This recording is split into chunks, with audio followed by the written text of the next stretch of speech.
Hello guys, कैसे हो आप सभी। तो आज की वीडियो में हम बात करने वाले हैं कि बच्चे अक्सर स्कूल से आने के बाद खुद को बीमार फील क्यों करते हैं। चलिए हम बात शुरू करते हैं। मेक श्योर कि वीडियो पसंद आए तो लाइक और शेयर कर देना। चैनल पे फर्स्ट टाइम आया हो तो सब्सक्राइब जरूर करना। देखिए, बच्चे का स्कूल से घर आने के बाद बीमार होने का एक रीज़न हो सकता है वहाँ पे हाइजीनिक मेंटेन ना करना। स्कूल है, हर तरह के बच्चे आते हैं। थोड़ी सी हाइजीन मेंटेन ना किए हुए बच्चे भी आते हैं, या फिर कभी वॉशरूम चले गए, फ्लश नहीं किया, दूसरा बच्चा उसी पे जाके कर रहा है। तो ये सब चीज़ें ना सब हम एक से दूसरे में जाते ही है। आप लोग तो समझते ही हो, एक टॉयलेट पे दूसरा बच्चा चला जाए या दूसरा कोई चला जाए तो प्रॉब्लम्स तो होती ही है। तो यहाँ पे हम क्या कर सकते हैं, हम स्कूल में अगर हमारा बच्चा बार बार स्कूल से आता है और बीमार रहता है तो हम स्कूल में एक बार जाके चेक कर सकते हैं कि उनका इन्वायरमेंट और हाइजीन का प्रोसेस क्या है, कितना हद तक वो हाइजीन को मेंटेन करते हैं। और दूसरी चीज़, कितना हद तक वो अपने क्लास में हाइजीन के बारे में पढ़ा रहे हैं, स्टडी करवा रहे हैं। ताकि अगर अगर उनके सिलेबस में ये नहीं है या वो चीज़ नहीं बता रहे हैं तो हमारा काम है कि हम टीचर्स से बोले, बात करें कि भाई हाइजीन के बारे में भी बताओ। हालांकि सभी स्कूल में ये चीज़ें बताते हैं। मेरा बेबी बहुत छोटा है, सीनियर केजी में पढ़ता है। उसको पता होता है कि बाथरूम जाने के पहले भी हमें फ्लश करना है, बाथरूम से निकलने के बाद भी फ्लश करना है, हैंड वॉश करना है। तो आई थिंक सब जगह पे ये बताते हैं, लेकिन फिर भी कुछ बच्चे हैं जो हाइजीन को मेंटेन नहीं कर पाते क्योंकि वो अभी बहुत छोटे हैं, उनको अभी इतना पता नहीं है। तो ये बताना हमारा काम है, स्कूल के सारे टीचर्स का काम है। तो ये चीज़ें हम जाके वहाँ पे बात कर सकते हैं। दूसरी चीज़ ये हो सकती है कि स्कूल में समटाइम ज़्यादा पढ़ाई की वजह से बच्चे डिप्रेस और स्ट्रेस में भी आ जाते हैं, और डिप्रेशन में तो जाते ही है। बहुत सारे बच्चे, आजकल के छोटे छोटे बच्चे भी स्ट्रेस लेने लगे हैं, एक्सेस प्लस डिप्रेशन में जाने लगे हैं। तो इस टाइम में हमें ये ध्यान देना होगा कि बच्चे इतना स्ट्रेस क्यों ले रहे हैं, इतना डिप्रेस क्यों हो रहे हैं।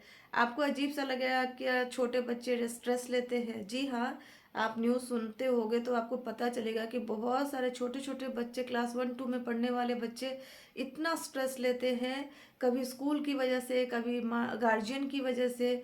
गार्जियन को चाहिए कि मेरा बच्चा ऑलवेज फर्स्ट आए, ऑलवेज फर्स्ट आए, वो क्लास में टॉप रैंक पे हो। और स्कूल में भी अपने स्कूल को अच्छा बनाने के लिए बहुत वो लोग भी प्रेशराइज करते हैं। हाँ, ज़्यादातर स्कूलों में प्रेशराइज किया जाता है। तो बच्चा कहाँ जाएगा, बच्चा घर से भी स्ट्रेस ले रहा है, स्कूल से भी स्ट्रेस ले रहा है, तो उसकी लाइफ में तो स्ट्रेस ही बची है जिसकी वजह से वो बीमार पड़ता है। आप नॉर्मल चीज़ें सोचिए ना, अगर आपको स्ट्रेस होता है तो आप कैसे बीमार हो जाते हैं। तो बच्चों को सोचो, इतनी छोटी उम्र में इतना स्ट्रेस लिया जाता है। समटाइम मैं सोचती हूँ ना कि हम लोग जब छोटे थे, पढ़ाई करते थे, इतना चीज़ें नहीं होती थी। मेरे पास 3 कॉपीज होती थी, नोटबुक, हिंदी इंग्लिश मैथ की, तीनों में लिखते रहते थे। क्लास 2 या 3 के बाद से बुक्स थोड़ी सी देखने को मिली। क्लास 1 में तो स्कूल में वो राइम्स वगैरह पढ़ाते थे, उसी से हम लोग याद करते थे, और आज तक जानती हूँ सारी। तो आजकल मुझे लगता है कि आजकल के बच्चों के पास बहुत ज़्यादा स्ट्रेस है।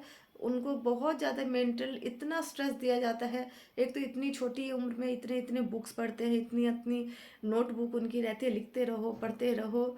तो बच्चे को जो नॉर्मल, जो खुद के लिए टाइम चाहिए होता है वो नहीं मिलता है।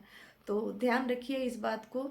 इसके लिए आपको थोड़ा सा बच्चों को स्ट्रेस फ्री करना होगा। उनके साथ खेलिए, कूदिए, उनसे बातें कीजिए, उनके साथ म्यूज़िक सुनिए, उनके साथ बाहर जाइए घूमने। बच्चे को थोड़ा टाइम दीजिए जिससे वो अपना स्ट्रेस को रिलीव कर पाए। तीसरा रीज़न ये भी हो सकता है, अगर आपके बच्चे बार बार बीमार होते हैं, वो होता है आपके बच्चे में न्यूट्रिशन और इम्यूनिटी की कमी। आपको अजीब लग रहा होगा, लेकिन इंडिया में अभी भी ऐसे घर हैं जहाँ पे इम्यूनिटी और न्यूट्रिशन की कमी होती है। ऐसा नहीं है कि हम अच्छे बच्चे को खाना नहीं खिला रहे हैं, हम अच्छा खाना उसको नहीं दे रहे, अच्छे से देख रेख नहीं रहे हैं, लेकिन हम क्या खिला रहे हैं इस पे बहुत फ़र्क पड़ता है। क्योंकि वो आपके बच्चे की इम्यूनिटी को अंदर से स्ट्रॉन्ग बनाना ज़रूरी है। लेकिन आजकल के बच्चों की इम्यूनिटी इतनी स्ट्रॉन्ग नहीं होती है। स्ट्रॉन्ग अगर नहीं होगी तो फिर वही होगा, कभी पेट में दर्द, कभी सर दर्द, कभी पूरी फीवर में रहेगा। तो आपको ये देखना है कि आप अपने बच्चों को क्या खाना खिला रही है। कोशिश कीजिए हेल्दी फूड खिलाने की। पास्ता मैगी थोड़ा सा कम कीजिए, मैदा वाली चीज़ें जितना हो सके कम कीजिए।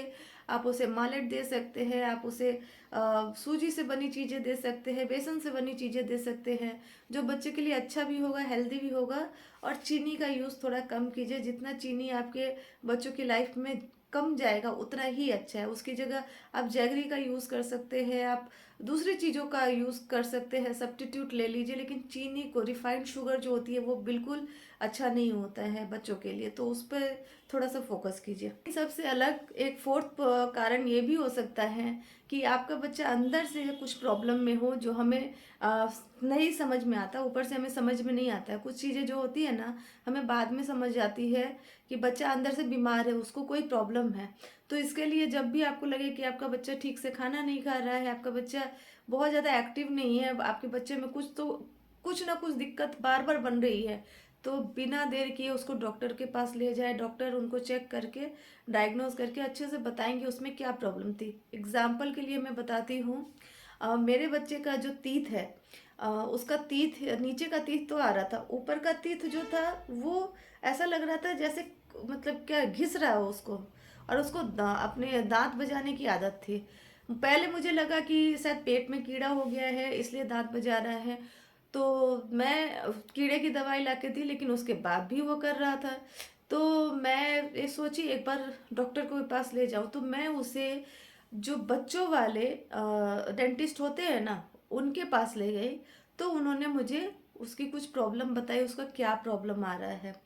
तो वो चीज़ें मैंने देखी, और इस वजह से वो जो दांत किट किट करता था, इस वजह से वो ठीक से सो नहीं पाता था, प्लस वो उसका वेट गेन नहीं हो रहा था। वो खा तो रहा था, खाते ही पोटी जाता था, वेट गेन नहीं होता था।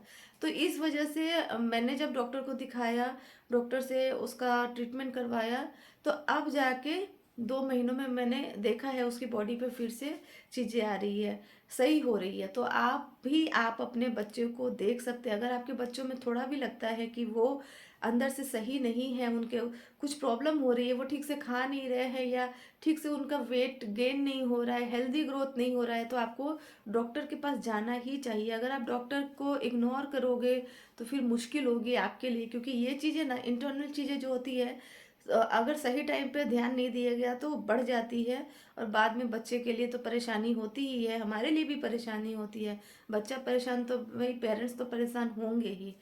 तो ये 4 चीज़ें जो मैंने बताई है, ये एक ऐसी चीज़ें हैं जो हर बच्चे के साथ होती है, और हो भी सकती है, अगर नहीं होती तो हो सकती है।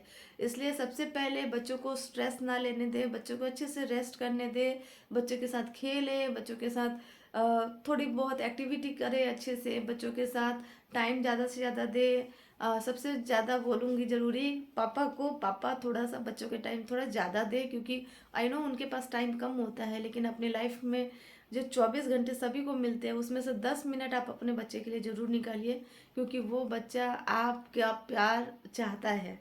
तो उम्मीद करती हूँ दोस्तों, आप मेरा ये वीडियो आप लोगों के लिए हेल्पफुल होगा। अगर कुछ नई बातें हैं जो मैं नहीं जानती, आप जानते हो, तो प्लीज़ मुझे कमेंट में बताइएगा, ताकि मैं भी अपने घर में अप्लाई करूँ। मेरे पास भी बच्चा है तो भी अप्लाई करना पड़ेगा। तो चलिए फिर मिलते हैं, लाइक कर देना, शेयर कर देना और सब्सक्राइब जरूर करना। चलिए, थैंक यू।